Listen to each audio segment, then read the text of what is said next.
তো হ্যালো বন্ধুরা, দেখতে পাচ্ছ এটা হচ্ছে আমাদের শিমুলিয়া গ্রাম থেকে নিগঞ্জটি বা শিমুলিয়াচটি বাজার যাওয়ার রাস্তা।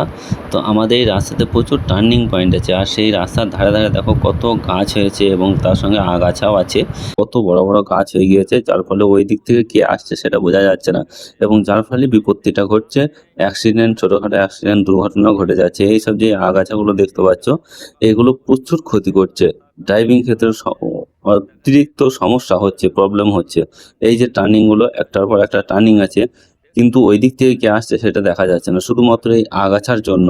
তো এই আগাছাগুলো যাতে পরিষ্কার করা যায়, সেদিক দিয়ে যারা আছে কর্মদক্ষ তাদের দৃষ্টি আকর্ষণ করছি, একটু যদি এই আগাছাগুলো কেটে ফেলা হয়। তো বন্ধুরা, বুলডোজার তো অনেক জায়গায় চলছে, তো এখানেও যদি এই টার্নিং পয়েন্টগুলো একটু বুলডোজার দিয়ে একটু পরিষ্কার করে দেওয়া হয়, তাহলে আমার মন বলে যে অ্যাক্সিডেন্টের সম্ভাবনাটা অনেকটাই কমে যাবে, বা বড় সড়ো দুর্ঘটনা থেকে মানুষ রেহাই পাবে। তো অবশ্যই এটা একটু নজর দেবেন।